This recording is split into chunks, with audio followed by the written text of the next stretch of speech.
This is Andy Gutierrez from StarWars.com, and you are listening to Coffee with Kenobi with Dan Z. This is the podcast you're looking for.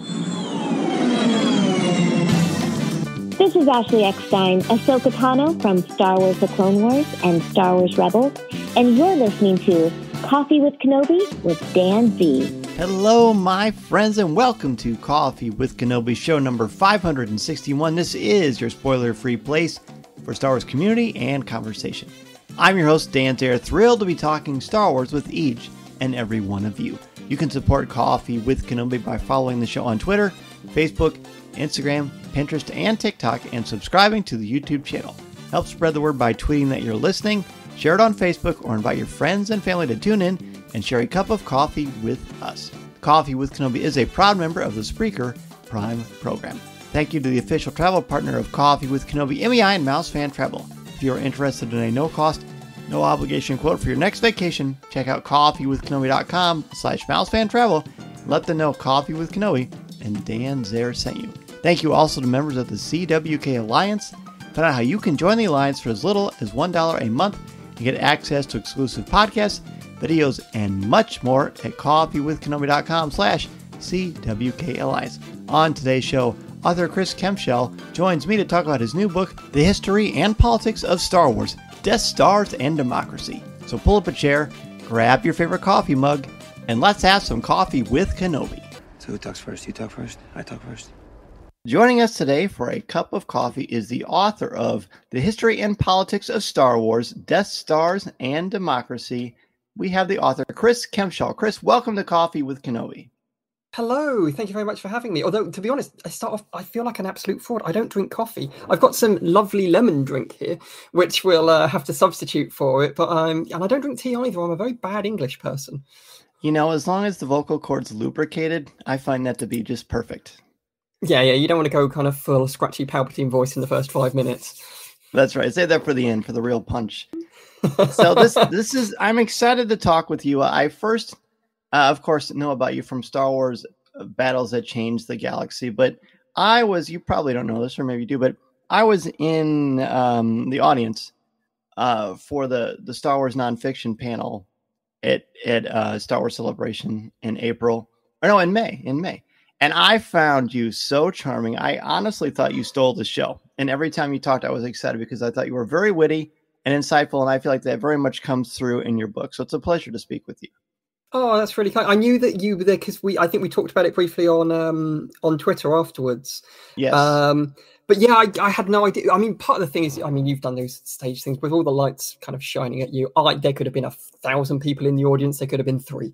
And I'd have seen exactly the same thing. Then stick, a very healthy dose of jet lag on top of that for many days during celebration. But it was really good fun. I really enjoyed. I mean, it was my first celebration of any kind. And then to go and kind of do the thing on the stage and, meet everybody else. And, I was under no illusions I was, the least important person on that stage. And, Ashley Eckstein was sat behind me because she had to run off and go and do her own thing. It's like, nobody was queuing up outside being like, oh, I really hope the First World War historian's here, because who cares? But it was nice that people came along, and it's cool that you enjoyed it. Oh, I very much did. And plus, of course, one of my jobs is Coffee with Kenobi, but my day job is that of an educator. I teach English to high school seniors. So the academic side of Star Wars is certainly something that's been a really wonderful blessing for me to coalesce my two passions. And you have a very, very similar with your profession and that of an author, and of course your love for Star Wars. I guess let's take it a lot of places. I mean, I want to talk about your books. I love the history and politics of Star Wars so much because it's very much an academic read through the lens of pop culture. Talk about, before we even get into the specifics, why the two blend so perfectly together. I mean, there's very few answers for that. I mean, the first one is because I'm a massive geek and I wanted to make sure that there's like these two aspects of my psyche, the academic side and the Star Wars side. I don't care how long I was going to have to hit those two with a hammer. They were going to fit in some way, shape, or form. But what I think that Star Wars gives for opportunity wise in regards to kind of studies like that is, and I think it's a phrase that I used in the book, is that Star Wars is a cultural weather vane, in that it shows you which way the wind is blowing in kind of American pop culture and kind of conceptions of the world. And the longevity of Star Wars means that it covers so much of kind of real time history. If you take it from, mid 1970s when George Lucas is writing it up until, tomorrow or whenever Andor comes out, you're talking 50 years of actual real world history there. So there's so much that you can dip into because Star Wars has existed alongside us for so long now. Which means that, there's an element of, I don't know, the phrase, a man with a hammer sees every problem as a nail. A historian with a Star Wars book sees every problem as something that manifests itself in Star Wars. But it speaks to a lot, and it's got a lot to say. And because there's so much material and it's been around for so long, it's almost bottomless of how far you want to dive into it. And I had to draw a line eventually somewhere, because it was either a case of I draw a line or my publishers draw it for me. So there's still loads for people to look into, and hopefully what the book does is firstly give a little bit of legitimacy to the idea of, there are academic reasons to study something like Star Wars, and therefore it doesn't have to stop with my book. There are plenty of other things that people could dig into in that world as well. Absolutely. So I guess what first drew you to Star Wars? I'm going to talk about the academic side, but was it just that aspect of it, or was it just the wonder of seeing it on screen? What was it for you? So, I've been a Star Wars fan, growing up. Over here in England, we had like the original trilogy, except for The Empire Strikes Back, which I find really weird. But we'd recorded them on like VHS off of the TV, and I watched those tapes to death, to the extent that if I was to put on Disney Plus and start watching, I don't know, A New Hope, I'd find it really weird that there aren't advert breaks at the points when there were supposed to be advert breaks, because that's how it exists in my head. And I got super into the expanded universe, and I played a lot of computer games and stuff. And then my kind of academic version of me kind of evolved in a different time scale. So I'm nominally like a sort of a First World War historian. That was what my PhD was on kind of allied relations between British and French soldiers during the First World War.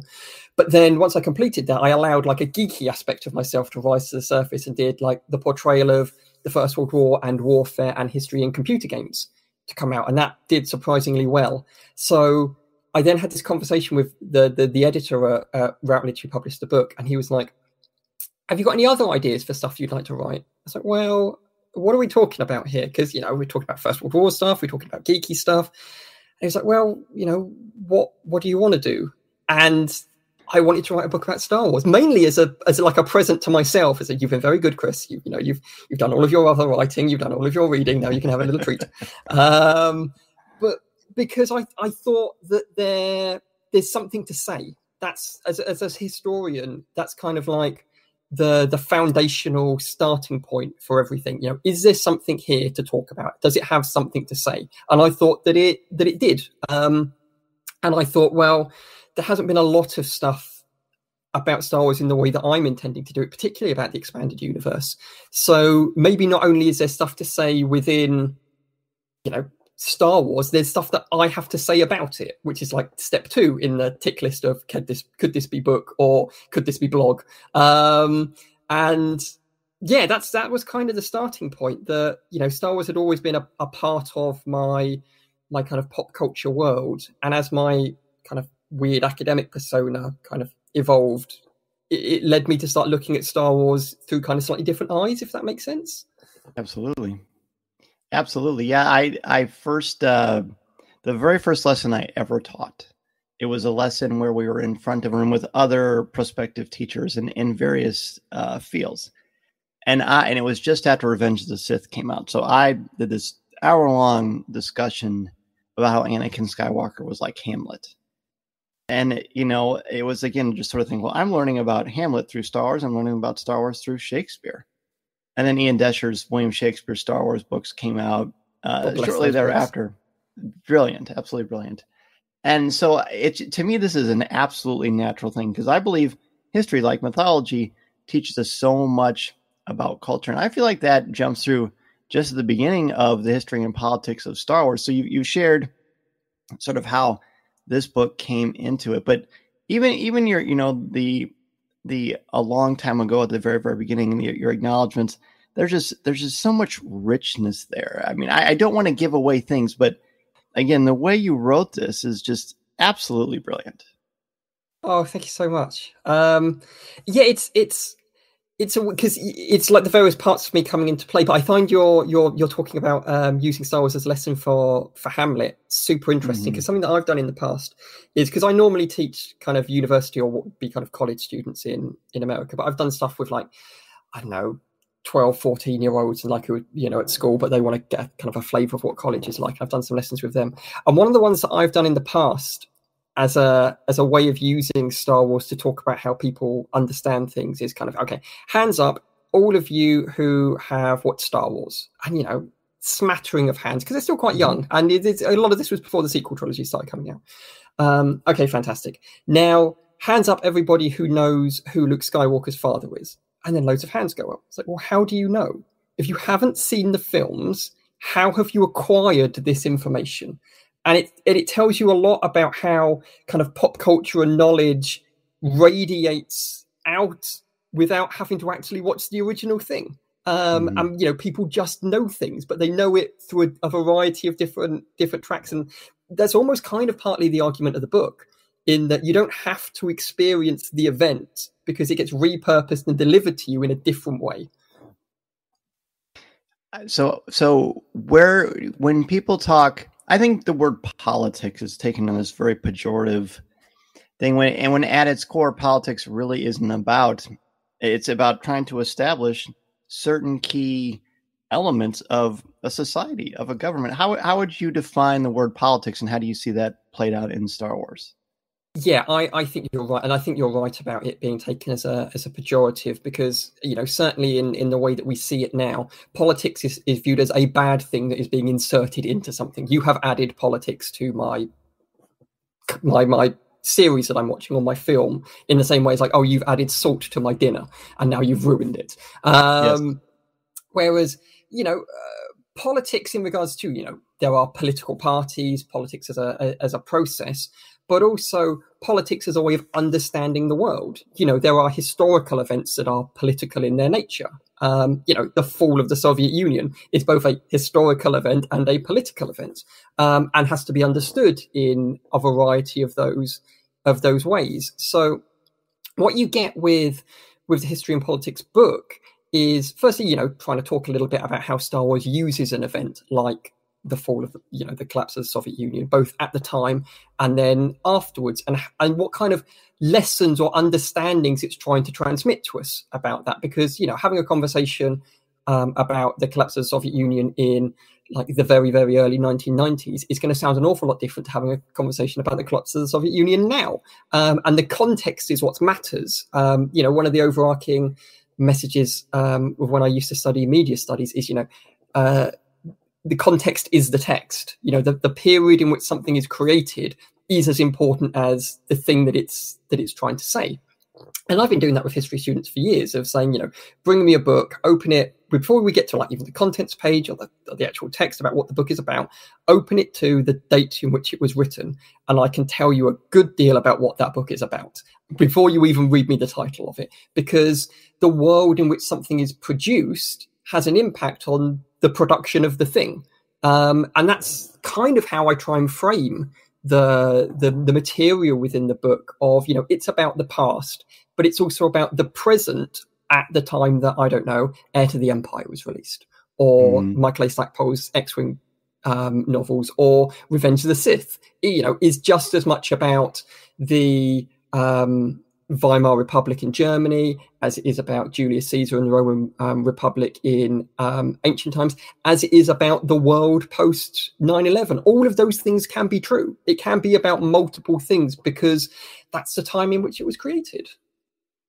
That's great. I'm thinking of a friend of mine right now who loves history, and he doesn't really dabble too much in fiction, although that's happening more and more. I feel like this is going to open some pathways to people, because there are connections there. And that's been going back to the beginning, as you and I know very well, with George Lucas. George Lucas created Star Wars at a time when there was a lot of gray in the world. Of course, you've got the Vietnam conflict and all these different things going on. But talk about, from your perspective, the importance of what was going on in the world and how that influenced George's creation of the original film. So Lucas is such an interesting kind of character study, and the kind of the caveat that you have to put on it, and I think it's a caveat that I basically had to put in like almost like sentence one in the introduction of, with all the the best respect in the world, George Lucas may not be the best source of information about George Lucas's thought process, because George Lucas says a lot of things, and they change. He's described to us about 17 different kinds of sequel trilogy, and who knows what any of them would have looked like.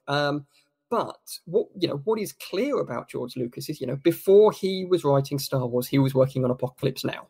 And it was, trapped in development hell. And he started kind of thinking up this idea of an alternative thing and decided, actually, I can have my Vietnam War film in space. And that's what it's going to be about. And the first drafts of the Star Wars are replete with kind of notations and comparisons to the real world and conversations about what's happening in Vietnam and the like. And what is, I think, interesting about, particularly if you take kind of New Hope as a case study and George Lucas alongside that, is the extent to which he finds it annoying that people didn't understand the history and the politics in it. There are various quotes, I think some of them are in the book, about him basically being like, the films were always political, but the audience just didn't pick up on it. But, the stuff was always there that just people didn't realize. And that's kind of annoying, that, people went in and kind of watched it. And I could just imagine George Lucas at the back going, they're going to get a lot of kind of in-depth analysis and critique about the United States of America and the Vietnam War, and they're going to leave here with a really rounded kind of political viewpoint. And everybody's leaving at the end going, the lightsabers and the pew-pew lasers were amazing. And George Lucas is like doing his full Darth Vader no thing to the sky in the background. They didn't get the subtext. But that's the way it goes. But because it wasn't immediately picked up on, it doesn't mean it wasn't there. And right. I'm going to assume, probably you similar to me. How old were you when you first watched Star Wars, do you reckon? I was 5. Yeah, I would have been, probably similar. I did not sit down at the end of that film and go, wow, Vietnam War film, the Vietnam War is controversial. I'll go and tell my parents. Because I was a 5-year-old and I was watching a film with space lasers and spaceships and like. It's only with a little bit of distance and a little bit afterwards that you can kind of revisit and go, oh, actually, there is something going on there. But it didn't mean it wasn't there to begin with. It just, it didn't land on me, and that's fine. Right. And that's kind of the great challenge of being an artist, I would assume, is that, once you create it, with whatever your intentions are, whatever motivates you, both, subconsciously and very literally, it kind of takes on a life of its own, and it inspires people in different ways. Obviously, this has all inspired you to create this book. So was it, I suppose, because of your history with writing before? Well, how about this? What did you write first? Star Wars Battles That Changed or the History and Politics? Which one did you write first?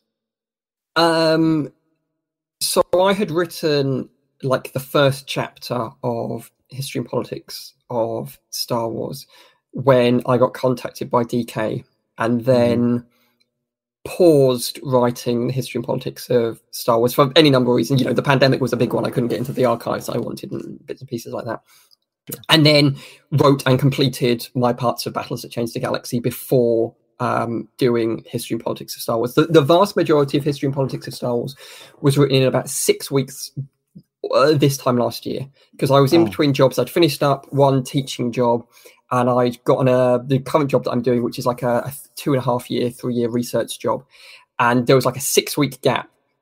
And suddenly had this little light bulb that went on above my head of being like, hang on a second. 6 weeks, well, I know that my employment is guaranteed at the end of it. If I sit down every weekday and do at least 2,000 words a day, I will write this book in 6 weeks. And I strongly do not recommend it. I was a broken husk of a man at the end of it.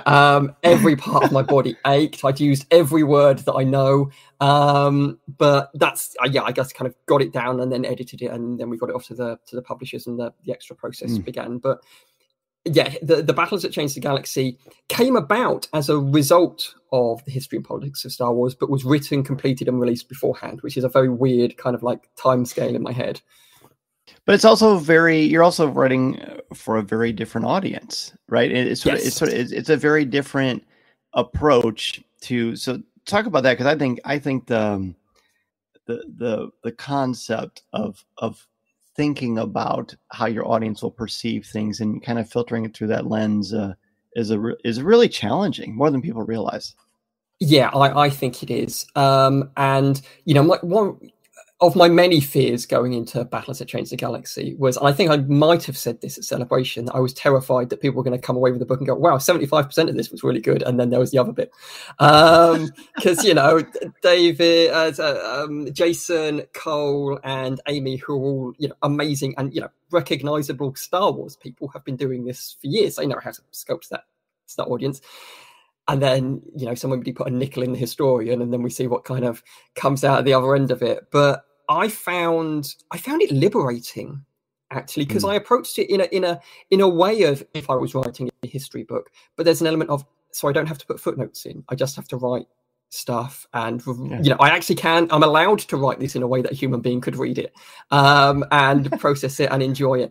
That sounds amazing. I would definitely do more of that.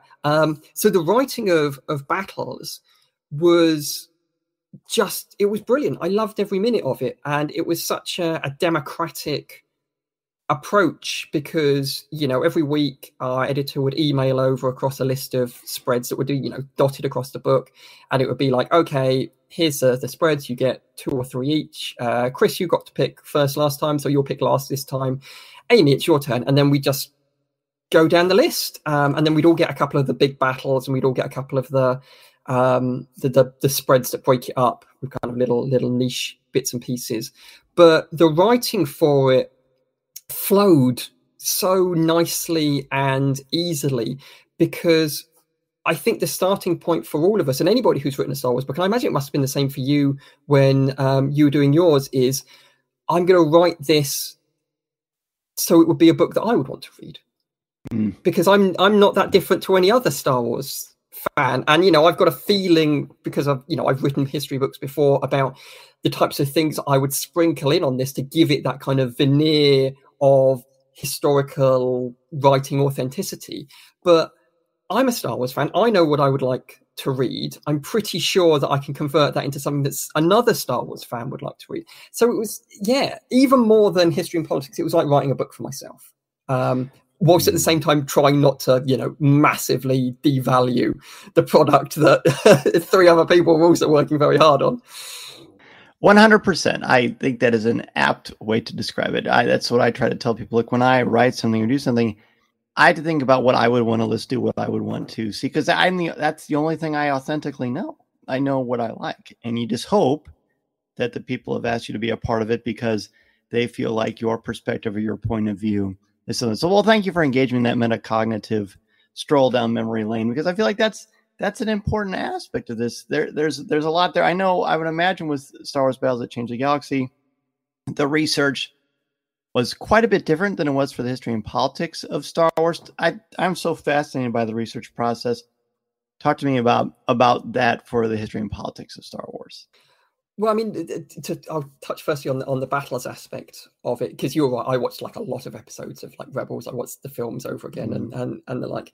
And what I think is interesting about books like that is, and kind of the house of official Star Wars production is, there are people who are working for Lucasfilm whose job is to show you something you've never seen before. And, I imagine that's, part of the rationale of things like The Mandalorian and Andor and the Star Wars films and all that. They didn't hire me to show the audience something they'd never seen before. They hired me to make people want to go and watch a thing again.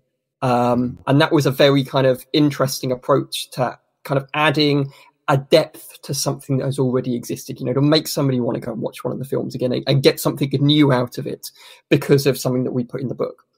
For the history and politics of Star Wars, to an extent, it was almost the easiest research process of my life. Because normally, if I'm writing a history book, it's okay. I need to go to 5 different archives. I need to go to France. I need to go to this American archive. I need to go and spend X number of days in the Imperial War Museum in London and get up all of these archival documents and, the original primary sources and stuff. Some of that's super cool. You'll go to a French archive and be like, oh, here's just a piece of paper signed by, Napoleon III. That's kind of cool. And they'll just stick that in the bottom of the package or something like that.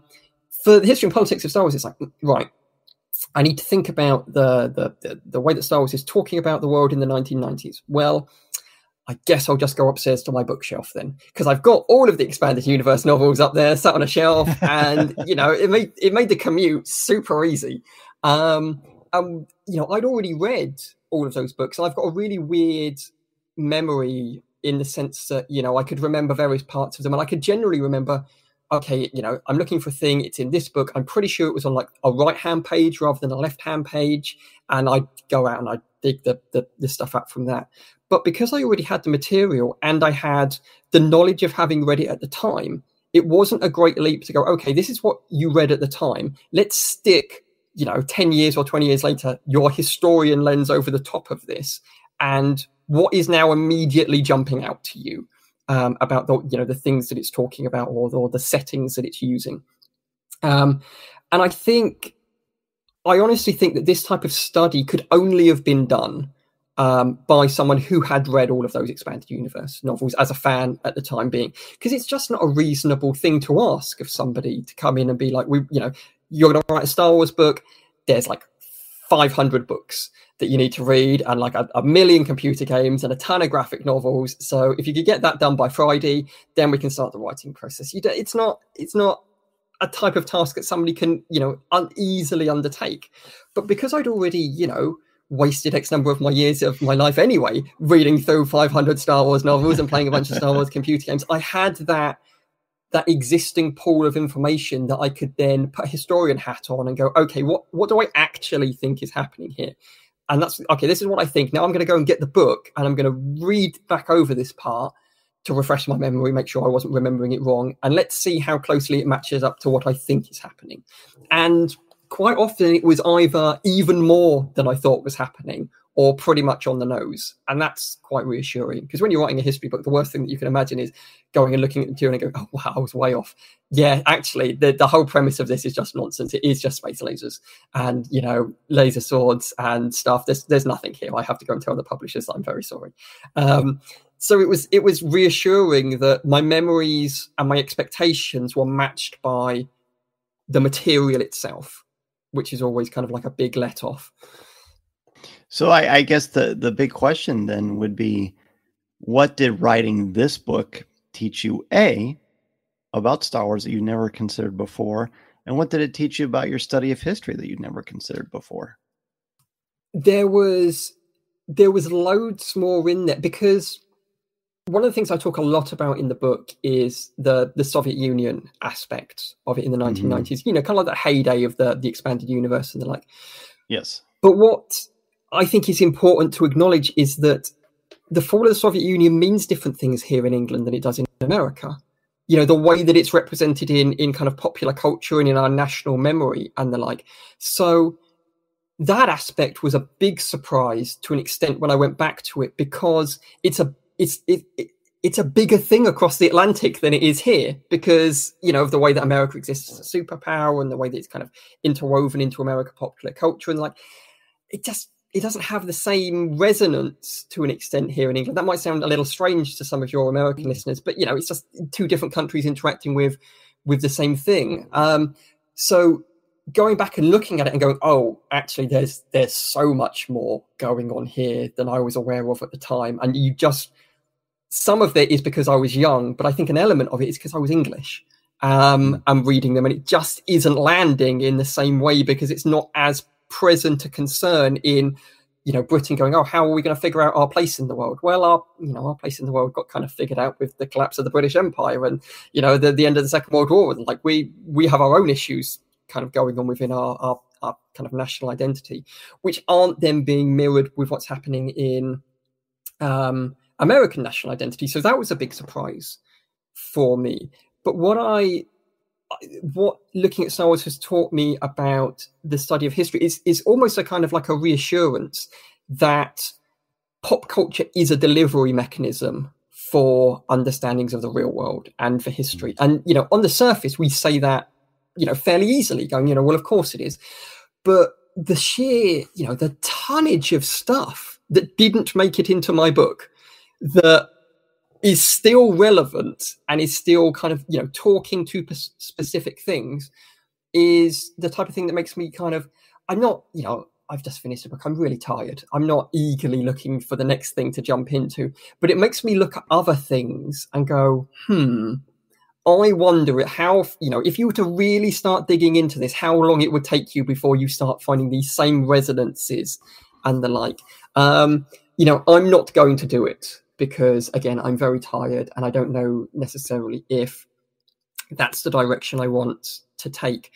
But, you know, if any of your listeners are looking at sitting out there going, you know, I'm an academic historian and I'm looking for a project, I genuinely think The History and Politics of The Simpsons would be a super interesting book to read because, again, it's a cultural weather vane and it's a delivery mechanism for the changing world around it. And I'm not going to write that book, but I would read the hell out of that if somebody else wants to write it for me. Oh, wow. I love that. That would, because you're talking, I mean, 3 decades. Yeah. Right? 3 decades. A lot's happened in 3 decades. I'm trying to think of what other pop culture things would work for that. But Simpsons is a great example. Yeah, I don't know if anything else has had longevity. I mean, you could do The History and Politics of Star Trek just as easily. And I think, you know, there's probably been stuff already. Again, I'm a Star Trek fan. I don't have really any understanding of like academia around Star Trek because I had to, again, you've got to draw lines somewhere. But, you know, Star Trek, if you take from, you know, the original series from the 1960s up into what's happening now, that's like, again, it's 60 odd years of time. It's a big spread of time. The world's changed a lot in that. And, you know, Star Trek is trying to say very clear things about what it wants from the world in the 1960s, and how it talks about things in regards to that. So, you know, that would be another super interesting thing. But outside of The Simpsons and Star Trek, I can't think of another, you know, big recognizable pop culture touchstone that has that spread of time that you could go, okay, we can divide this into real world chunks of history. Let's take a quick break and we'll return with more from Chris Kempshall. This is Coffee with Kenobi. This is Vanessa Marshall, and you're listening to Coffee with Kenobi.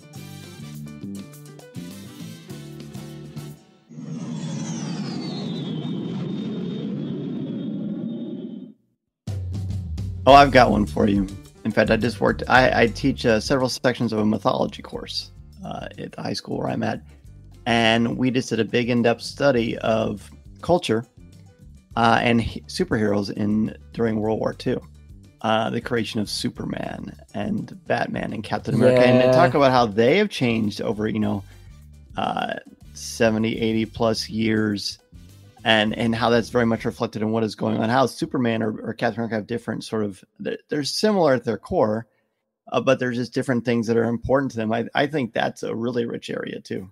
It is a super rich area, and yeah, you're 100% right, because Superman is a product of the Second World War, and right. The exodus of the ultimate immigrant. Yeah, the ultimate immigrant fleeing Nazi Germany, or the writers are fleeing kind of Nazi Germany in the era of kind of anti-Semitism and Jewish persecution. And, what they come up with is something so astonishing that, it still exists today. Weirdly, I was having a moment where I was thinking the other day, because I was playing various like John Williams tracks, because I was trying to do some work and I was like, this isn't happening. I need to put some kind of uplifting music on. And, I adore all of John Williams's Star Wars stuff, the Imperial March, Duel of the Fates, Across the Stars, and all those things. But I genuinely think that the piece that works the best is his Superman theme, because if you had that piece of music and Superman didn't exist, but somebody said to you, this is a piece of music, you need to go away and create something that will match this, I reckon you'd come back with Superman, or something that looked very much like Superman. And in that element, the idea of Superman can be transmitted through a piece of music. And the history and politics of Superman. I would 100% read that. That would be fantastic. Well, if you ever end up writing it, please be sure to thank me in the acknowledgments. When you were describing the, oh boy, well, when you're describing the music of Superman, I actually had goosebumps because I had the good fortune to see. I've seen John Williams a couple times, but I saw before the Celebration stuff. I saw him perform in Chicago, and the first track he played was the Superman theme, and it was at that moment I realized, of all of his stuff, this is my favorite individual track because it's just the way you described his perfect. If you didn't know who Superman was or he wasn't created, this is the character you'll create after hearing that music. Music really, I mean, we're going off on a tangent here, but I think it's fascinating stuff. I 100%, and I listened to that piece of music at various points. I've got a friend who I think once told me that before he went out and did lectures in his first year of lecturing, he would psych himself up with a Superman theme. Because why wouldn't you? It's such a powerful expression of triumphant hope and possibilities and the like. But yeah, I can't. And I wonder whether or not that was one of the issues what I had when I was watching some of the new Superman films. It's like, I need the music to convey to me what Superman embodies in that aspect. That's what you need to be able to tell the audience about who Superman is. And you could do it in narrative or you could do it in sound, and sound moves you. Unlike anything else. And it would be nice to have Superman smile once in a while too in the newer films. But I guess that's a story for another time. From my perspective, there's a lot of elements of Star Wars, different decades of Star Wars that resonate in different ways, and I like them all for different reasons. But the fall of the Republic to the burgeoning growth of the Rebellion and sort of the mainstay, the ultimate power of the Empire for that 19-year plus run. To me, that's the most fascinating part. And I think I have a pretty good idea based on the history and politics of Star Wars. But is there a certain era that you think is the richest for you for analysis? That's a really kind of good and interesting question, because the fall of the Galactic Republic Lucas is drawing on various things. I mentioned earlier he's drawing on Julius Caesar and the Roman Republic. He's drawing on Hitler and Weimar Germany. He's drawing on Napoleon and the French Revolution. He's also, particularly by the time of Revenge of the Sith, regardless of what he says in public, drawing on George W. Bush and America in a post 9/11 world. But what you then get after that of, okay, what is it like to live in the Empire, is something I find hugely interesting. And I find it hugely interesting for a couple of reasons. Firstly, because the expanded universe never really touches on it because they're not allowed. George Lucas won't allow anybody to really go backwards in time beyond A New Hope because he wants to leave the ground open for him to do the prequels in. So you never actually get an insight in those books into what does the average day of a citizen of the Empire look like. Is it stormtroopers, kicking your door down? Is it bureaucracy? Is it militarization? Is it concentration camps? What's the deal here? And since Disney have taken it over, you start to now see elements of that. You get it in Rebels, you get it in Kenobi. We're going to get a ton of it in Andor. We got some of it in Rogue One. And the answer to, what's it look like under the Empire? The answer to that is probably it depends where you are. Now, we got little snippets in Kenobi. Alderaan is a planet in the Empire. There are no stormtroopers stationed there. I imagine the core worlds are probably very similar in that sense that, the Empire is something that is in charge, but the symbols of it are something that exist far away. It's something happening out there, out in the Outer Rim and in the fringes. Whereas, out in the Outer Fringes and the fringes, it's stormtroopers and, they're digging stuff out of the ground. They're ruling your planet. You see in Rebels and Lothal, there are military parades. And all of that stuff is drawing on, a mixture of the Soviet Union with their October Revolution parades and parades around victory of the Second World War and the like.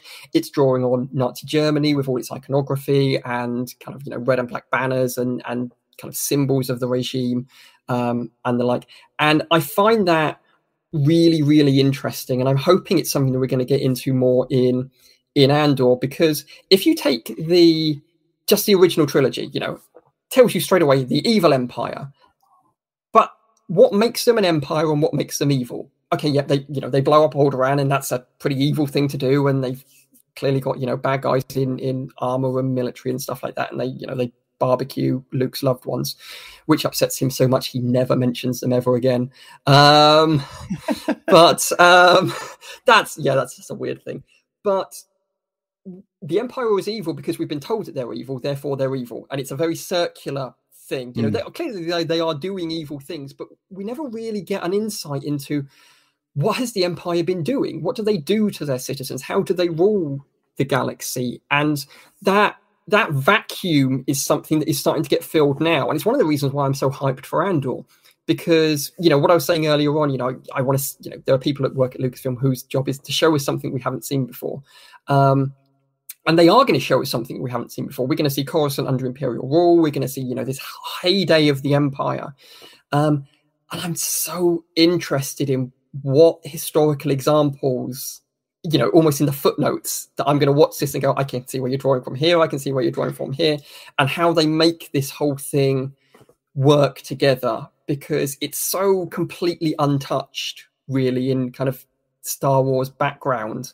It's going to be great. I'm really super excited. There's a large part of me that's like, oh, I wish this could have gone in the book, but that would have added like thousands of words to a book that was already possibly thousands of words past the word limit I'd originally told the publishers. So you probably couldn't push it much further. Well, I'm certainly looking forward to a sequel, and my hope is that Andor and other Star Wars stories are going to lead that. But as we wrap up, I want to ask you about the cover. I think the cover, the iconography of that image with General Hux is pretty clear, but maybe there's even more to it than we realize. Was that a conscious decision on your part, or was that just one where they said, "Hey, here's the cover"? Or are you maybe you're not even allowed to say? So it was a conscious decision on my part. I mean, what I can give away was that I've been pushing for ages that this come out in paperback in some way, has a really nice cover on it, because my argument was, it's a book about history, it's a book about Star Wars. If we make it so that Star Wars and history fans can buy it, it will sell, because I'm a Star Wars and history fan and I'd buy it. That's right. And for a while, it wasn't clear what we were going to be able to do with the cover. So I went out and bought like a bunch of Star Wars figures and like a variety of historical flags, and was going to try and MacGyver my own front cover for it. And I was like, oh God, this is, is this going to look good? Who knows? But, if this is what it's going to be, then I'll find a way to make it work. And then when they approved it in paperback, they came to me and said, oh, we've got this this license with, it wasn't Getty Images, it was like a different image repository. So if there's anything in there that you fancy, just let us know and we'll use that as a cover. And I typed in like Star Wars and I don't know, history or something like that, or Star Wars and Stormtroopers. And that was the first image that came up. I was like, well, that gets discussed in the book. It is pure Nuremberg of, everybody in, military uniforms in lines. There are multiple big red black flags with the symbol of the regime on it. At the high point of General Hux's speech, all the stormtroopers lift one of their arms in a unison military salute. There's sometimes things moments when you're looking at something, am I reading too much into this? It's like, I am reading exactly the right amount into this. This is pure repurposing of Nazi iconography. And then I said to them, well, can we use this image on the front cover? And they're like, yeah, no problem. We've just bought it. How does this look? And they sent me over a mock-up. I was like, just perfect. Just leave it exactly like that. That makes me very happy. And it, a million times better than whatever stupid thing I'd have put together with a couple of plastic stormtroopers and some flags. But that's still a really cool, imaginative idea. Well, I tell you what, Chris, I've been looking forward to talking with you for a long time. This was even more delightful than I expected. I think we could easily spend several cups of coffee or lemon water or whatever the case may be together. So thank you so much for being on Coffee with Kenobi. Please let everybody know, where they can find you online if they want to talk Star Wars and history, and where they can get the history and politics of Star Wars. Oh, well, firstly, thank you so much for having me along. I've been super looking forward to this, and it's been a lot of fun. One of the benefits of being the only Chris Kempshall who has ever appeared to exist in the real world is that all of my social media is real easy to find. So, I'm at Chris Kempshall on Twitter, and I'm at Chris Kempshall on Instagram, and I do various bits and pieces on there. I'm probably kind of more active in talking about Star Wars and history and stuff on Twitter, so definitely look me up there. One of the things I'll send you at the end of this, if I haven't already, for your listeners, is there's a 25% off code on the Routledge website for the book, which if you put it into that, you get like a quarter of the book off. Makes it more affordable, which is always fun. It's nice that people can buy books, so you can definitely use the code for that on the Routledge website, or all the other places I imagine that you would buy books online would hopefully stock it. If you enjoy the book, by all means leave a review and let me know. If you hate it, maybe don't bother. Maybe don't worry about it too much. But yeah, hopefully it will give, similar to the Battles That Changed the Galaxy thing, hopefully it will enhance watching and interacting with Star Wars rather than detract or ruin from it. I want to provide people with the opportunity to go back and watch something again and go, okay, yeah, I understand. I can see something extra in this now that I hadn't seen before. And if that's how it goes, then that's enough for me. That'll make me very happy. Well, I honestly think the history and politics of Star Wars is just as insightful and inspiring as its author. So thank you again, my friends. It was a pleasure. Thank you so much. And thank you very much to all the listeners for tuning in. Listening to Coffee with Kenobi, you are, with Dan Z, the podcast you're looking for. This is...